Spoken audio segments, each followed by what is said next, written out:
శ్రీమహాగణాధిపతయే నమః. సరస్వత్యై నమః. శ్రీగురుభ్యో నమః. హరి ఓం.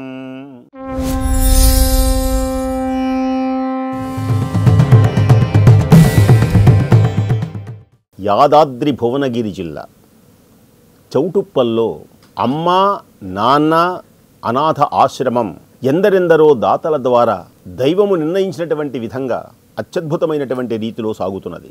ఆ ప్రదేశమునందే ద్వాదశ జ్యోతిర్లింగములతో వేంచేసి ఉన్నటువంటి శ్రీ పుణ్యలింగేశ్వర స్వామివారి దివ్య చరణారవిందములకు శతసహస్ర కోటి ప్రణామములు సమర్పిస్తూ ఆ ప్రదేశమునందే గణపతి మాణిక్యాంబ ఆ ప్రతిష్టా కార్యక్రమాలు కూడా జరగబోతున్నాయి. ఇలాంటి పుణ్య ప్రదేశంలో రెండు రకాలైనటువంటి సేవలు ఈ చౌటుప్పల్ గ్రామంలో జరుగుతున్నాయి.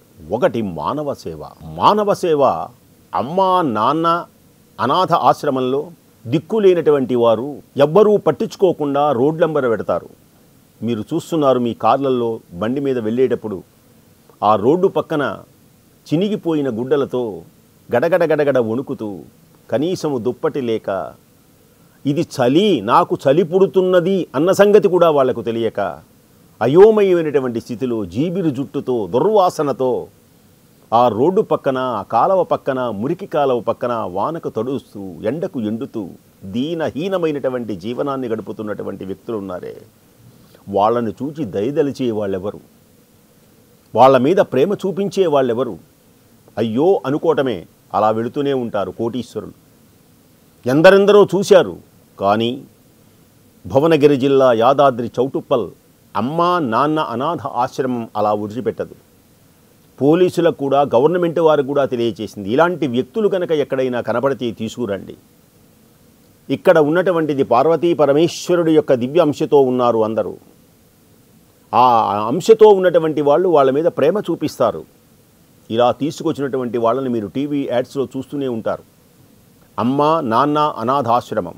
ఆశ్రమంలో వాళ్ళందరికీ క్షురకర్మలు చేయించి శుభ్రంగా ఉంచి వాళ్ళకి మంచి గుడ్డలు కట్టి వేడి వేడి అన్నాన్ని తినిపించి ఇంటిలో కూడా అమ్మా నాన్నలు చూడనటువంటి ఈ కాలంలో అమ్మా నాన్నలై ఇక్కడ ఆశ్రయాన్ని పొందేటువంటి అనాథల యొక్క ఆ ఆకలిని తీర్చవలసినటువంటి బాధ్యత మానవ జాతిలో మనందరికీ ఉన్నది.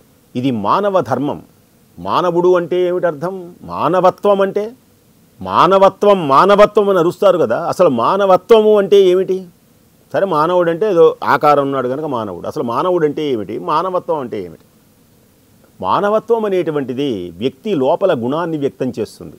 మానవుడు అనేటువంటి వాడి యొక్క లక్షణం ఏమిటి అంటే, జాగ్రత్తగా వినాలి, ఎవడైనా గనక నిన్ను గిచ్చితే, నిన్ను తిడితే నీ మనస్సు బాధపడుతుంది. అలాంటి బాధని ఎదుటి వారికి కలిగించనటువంటి ఏ వ్యక్తి అయితే ఉన్నాడో ఆ వ్యక్తినే మానవుడు అంటాడు. ఉరులేయవి వనరించిన ఆంధ్రపత్రిక కాశీనాథుని నాగేశ్వరరావు పంతులు గారిచే స్థాపింపబడినది మొట్టమొదటి ఆంధ్రభూమిలో తెలుగు పత్రిక ఏది అంటే ఆంధ్రపత్రిక అని చెప్పాలి. తెలుగు పత్రిక ఈనాడు లేకపోతే ఇంకొకటి అవి కాదు, సాక్షి ఇవి కాదు. అసలు ఇవన్నీ పుట్టకముందు మొట్టమొదటిగా పుట్టినటువంటిది ఆంధ్రపత్రిక. దానిలో పద్యం ఉంటుంది. విదుర నీతి అంటారు దీన్ని. మానవుడంటే ఎలా ఉండాలో. కాబట్టి ఒరులే అవి వనరించిన నరవరా అప్రియము తన మనం ఉన్నకగు ఒరులకు నవిచేయకునికి పరాయణము పరమధర్మ పదములకెల్లన్. అన్ని ధర్మములలో గొప్పదైనటువంటిది ఇతరులను హింసించకుండా ఇతరులను ప్రేమించడమే. అందులో అనాథలను ప్రేమించడం ఇంకా గొప్ప విశేషం. అమ్మా నాన్న అనాథాశ్రమంలో ఎందరో అన్నదానం చేస్తున్నారు. వారందరికీ ఆ అన్నదానం చెయ్యటం చాలా గొప్పది. ఈ అన్నదానం కూడా మహాళాయ పక్షములలో చేస్తే 1,000,000 రెట్లు ఫలం. రోజు మీరు చెయ్యవచ్చు, మహాళాయ పక్షాలైన తర్వాత కూడా చెయ్యవచ్చు. వాళ్ళకి వస్త్రములు ఇవ్వవచ్చు, వారిపైన జాలి చూపించవచ్చు. దయగలిగిన హృదయమే దైవ మందిరం. మనం లోగడ కూడా చెప్పుకుంటున్నాం, ఇది అందరికీ తెలుసు. ఆ దయ అనేటువంటిది చెప్పటంలో కాదు, చెప్పవచ్చును కోటి చేయలేరు ఒక్కటి దాతకైన వాని తాతకైనా చెప్పుట సులభము చేయుట కష్టము ఉన్న మాట చెప్పుచున్న మాట. ప్రేమ కలిగి ఉండాలి. ప్రేమ భావం వలన ఈ ప్రపంచమంతా మన అధీనమవుతుంది. ఈ దయ, ఈ ప్రేమ అనేటువంటి లక్షణములే మానవుని యొక్క జీవితాన్ని పరాకాష్ఠకు తీసుకొని వెళతాయి. ఎవడి దగ్గరైతే ప్రేమ ఉన్నదో ఆ వ్యక్తికి పరమాత్మ సందర్శిస్తూ ఉంటాడు. పరమాత్మ యొక్క స్వరూపమే ప్రేమ స్వరూపం. నిజమైనటువంటి ప్రేమ ఏది అంటే ఎవడి దగ్గరైతే దయాగుణముతో అన్నదానం, ముఖ్యంగా ఈ మహాళయ పక్షాలలో తప్పనిసరిగా అన్నదానం అనేటువంటిది చెయ్యాలి. అది కూడా మీ పితృదేవతల పేర్లు చెప్పి చెయ్యాలి. ఎప్పుడూ చేయొచ్చు. కొందరు చూడండి, తన తల్లిదండ్రుల పేరు నిలబెడతారు. రఘుమహారాజు ఉన్నాడు. కొందరు తండ్రి పేరుతో వచ్చేవాళ్ళు ఉన్నారు.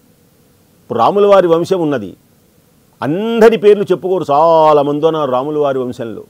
ఒక వంశానికి ఖ్యాతి చావాలి అంటే తనయుల వల్ల కొందరికి వస్తుంది ఖ్యాతి. అది గొప్ప విశేషం. ఉదాహరణకి దశరథుడు ఎవరో తెలియదు చాలామందికి. ఎప్పటిదాకా రాముల వారు పుట్టినదాకా. రాముల వారు పుట్టి లోకముల చేత లోకాభిరాముడైనటువంటి రాముణ్ణి కీర్తిస్తూ దశరథ రామ, రామచంద్రమూర్తి వలన దశరథునికి పేరు వచ్చింది.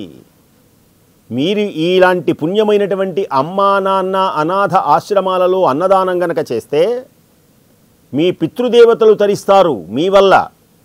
రాముని వల్ల దశరథుడు తరించాడు. చూసారా? ఇదో పద్ధతి.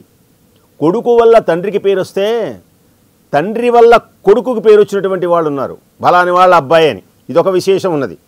తండ్రి వలన కొడుకుకు పేరు వస్తుంది.